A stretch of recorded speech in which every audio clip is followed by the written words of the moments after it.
Hey everyone, welcome back. I'm Lorne Andrews from Dominion Lending Center's Expert Financial and OptimalFinance.ca, here to give you a clear, balanced look at the condo market. So today we're just talking about resale condos in the Greater Toronto Area as we head into 2026. Whether you're a first-time home buyer looking for a starter home or an investor seeking a rental income, this video will arm you with the pros and cons of what you'll need to know. So we're going to cover like current prices, market trends, interest rates, condo fees, rent control, all the good stuff and the not so good. So let's dive in. First, a quick snapshot of where the market is right now. So condo prices have softened dramatically over the last year. The average GTA condo sells for around $650,000, averaging roughly 4 to 6% lower than the same time last year. A couple of years of soaring interest rates has seen buyer demand cool, inventory pile up, and in fact, there are more listings on the market now than even last fall, which means buyers actually now have more choices and more negotiating power. It is a buyer's market, a big change from the bidding wars we saw a few years ago. On the financing side, there's a silver lining. Interest rates have started to ease. The Bank of Canada rate, which was peaked at 5%, is now down to 2.25%. And some variable rate mortgages are back in the mid-threes range, so between 3 to 4%. So lower rates mean slightly affordable, slightly better affordability going into 2026. Which is good news if you need a mortgage. Meanwhile, rent demand is still through the roof. Vacancy rates are still near record lows, and rents have been holding steady at high levels. But more on that in a second. So overall, the stage is set. Prices are a bit lower. Borrowing is a bit easier than it was last year. And if you're buying to rent it out, the tenant market is still strong. So let's talk the pros and the cons of jumping into resale condo purchase right now. So let's start with the pros. Why buying now could be a smart move. All right, so number one, lower prices and buyers' bargaining power, I would say. As I mentioned, condo prices have pulled back from their original peaks.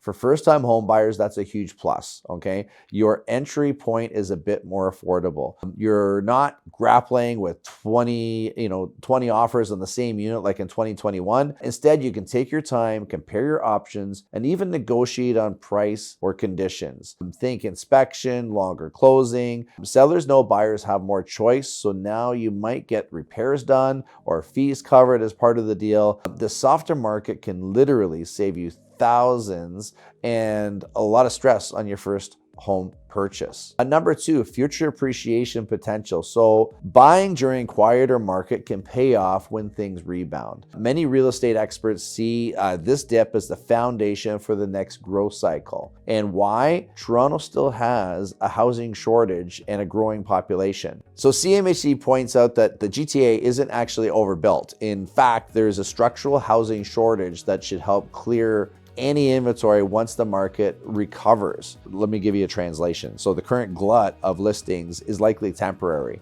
And now we still have a lot of immigration coming in, and with the new limited construction, demand is and will catch up to the supply.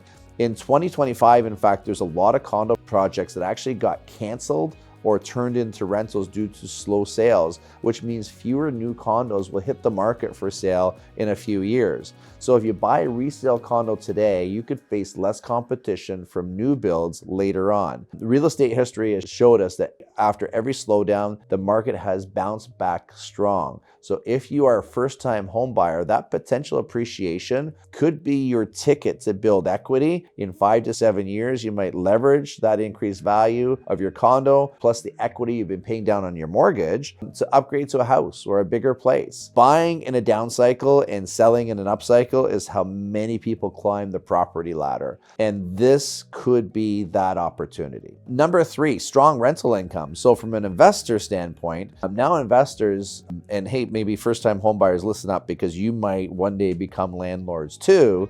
Rent demand is extremely strong in the GTA right now. So with high interest rates over the past few years, a lot of folks who have wanted to buy have stayed in the rental market. Plus, all those new Canadians that are moving into Toronto need a place to live. The result? Low vacancies and higher rents. We saw a 20% jump in lease activities this past quarter as more people opted to rent. So vacancy rates are around 1 to 3% in many areas, which is basically very low. And the average rates, while they've dipped slightly from the record peak, they are still near all-time highs. So you're still, some of them are getting still around $2,600 for a typical condo for rent. For that as an investor, that means it's not hard to find a tenant. You can get solid rent. Cash flow is looking better than it has in years because the rents have risen so much and prices have come down. Let me give you an example. So for a downtown 1-bedroom condo, it usually can easily fetch in between $2,200 to $2,700 a month, depending on the location. And if you secure a condo at today's lower price and lock in a decent mortgage rate, the rent can actually cover a good chunk of your costs and maybe even break even or better, which was tough to do a few years back.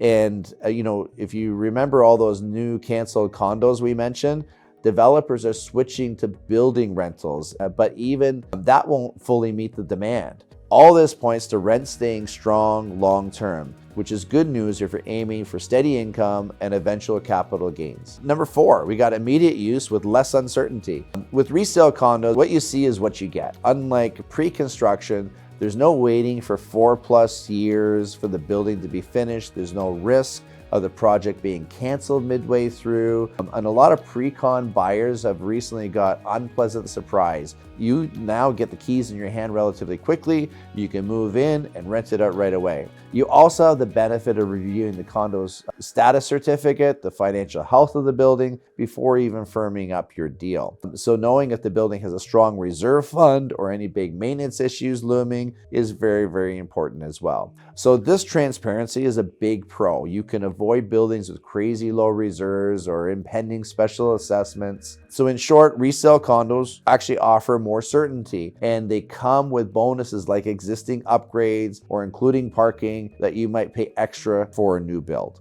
So there are quite a few reasons why to feel optimistic about this buying a condo now. Lower prices, higher rent demand, long-term growth drivers in place, but we have to balance that with some realistic cautions. It's not all sunshine and rainbows in the condo land, especially in the short term. So up next, we wanted to just talk about some of the cons and the risks that you should weigh carefully before making a decision. And in the meantime, if you're finding this video helpful, please hit that like button. We really appreciate it. But now let's pivot over and let's talk about the potential downsides of buying a resale condo right now. Now, because a smart buyer looks at both opportunity and risks, ready? Okay, let's get into it.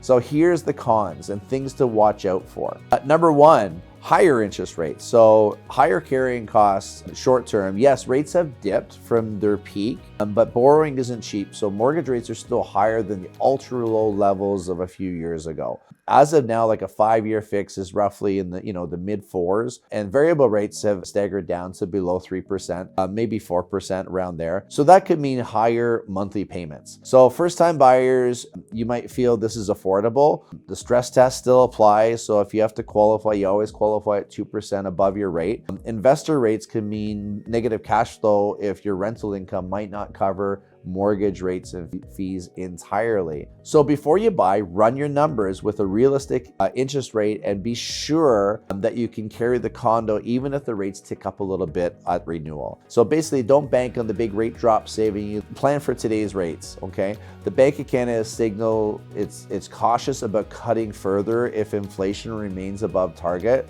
So affordability can still be a challenge, and you need a financial buffer. Number 2, condo fees and rising costs. So remember that when you own a condo, you're not just paying a mortgage, okay? You're also paying the monthly maintenance fees that can range from a few $100s to over thousands of dollars, depending on the size and the age of the condo. So depending on that, older condos often have higher fees because they cost more to maintain. These fees can really impact your monthly budget and cash flow. They tend to increase over time. We're also seeing insurance premiums climb in Ontario. So home insurance has actually jumped about 7% actually in 2025 due to inflation and some other events that have caused it to push up. So as a condo owner, you need insurance for your unit, and those insurance factors, they could come into play as well. So be prepared. You might face rising costs or fees, insurance, utilities, property taxes. If you're an investor, factor property management or repairs into that equation. Special assessments are also another wild card. If the building suddenly needs some major repair and the reserve fund isn't enough, owners might get hit with a one-time bill to pitch in for this, okay? So always read the status certificate and be sure that the big expenditures are planned. The bottom line is that owning isn't cheap beyond the purchase price, and these expenses can eat into your returns or your monthly affordability. Number 3 is rent control and tenant laws, and this is more for the investors. So Ontario has pretty strict rent controls and tenant protection. So if you buy a resale condo built before November 2018, it falls under rent control, meaning that you can only raise rent to an existing tenant about 2.5% per year max. That's the 2025 guideline. So investors, if you inherit a tenant paying below market rent, you're capped on those increases as long as they stay. Even for newer buildings, which are exempt from this cap, you can only raise rent once a year and the tenants have strong rights. So evicting a non-paying tenant or doing own use eviction could be a lengthy regimented process. So in other words, being a landlord has legislative limits, okay? High rents today are great, but you may not be able to jack up the rent much further year to year. This isn't a deal breaker. It just means you should screen your tenants carefully, plan a steady, modest rent growth, and also note, actually, if you're in the City of Toronto actually has now a vacant home tax. So if you leave the unit empty, you have to pay 1% of its value per year as a penalty. So the system really encourages you to keep it rented or occupied. Number 4, market uncertainty, short-term risks. While long-term prospects are good in the next year, well, the next year or so could be bumpy. We might be heading into a mid-economic recession. Unemployment in Ontario has ticked up a bit, and consumer confidence has been shaky. So if the economy dips, housing prices could stagnate or even dip a little bit more before recovering. In fact, condo prices are already down 5% year over year. There's no guarantees we've even hit the bottom. So if you buy now and need to sell very short term, you could risk a loss after all the transaction costs. So appreciation isn't instant. So realistic expectations,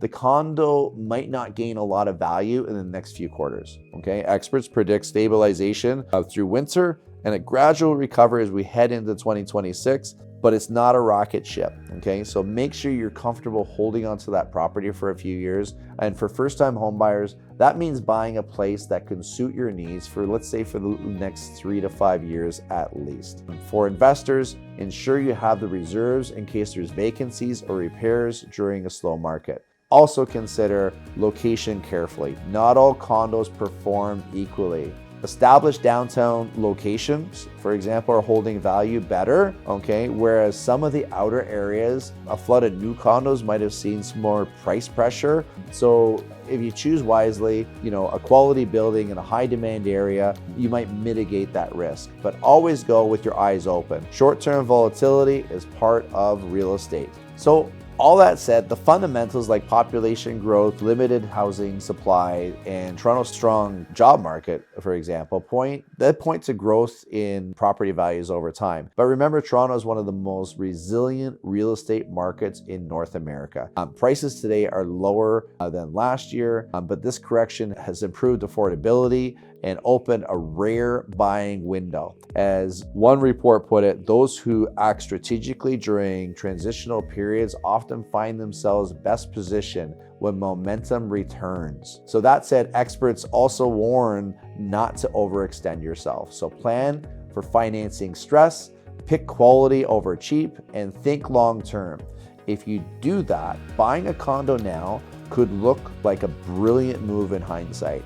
If you skip your homework and are stretched beyond your means, it could become a burden. So is buying a resale condo today, is it a good idea? I'd love to hear your thoughts and your comments. Please let me know what you think. If you like this video, just definitely like it, share it with others, and I look forward to seeing you in our next video.